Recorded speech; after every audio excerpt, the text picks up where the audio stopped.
Assalamu alaikum. Wannan shawara ce zan ba wa matasa 'yan uwana.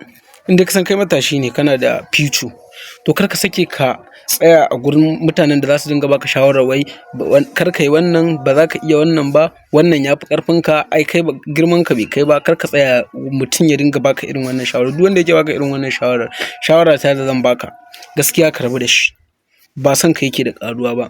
Ka tsaya a gurin mutanen da za su dinga ce maka za ka iya, ka gwada, wane ka gwada, kar ka yi ƙasa a gwiwa, ka jajirce, ka yi haƙuri a rayuwa. Sai an yi haƙuri ake cin nasara. To wa'annan mutanen su ne abokan zamanka.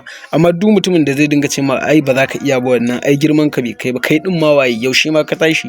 Duk wanda yake gaya ma wannan wai sai ya dinga ce maka ka yi haƙuri, wataran za ka kai wannan matakin, amma yanzu kar ka fara ai kaza ai, to ba son ka yake ba.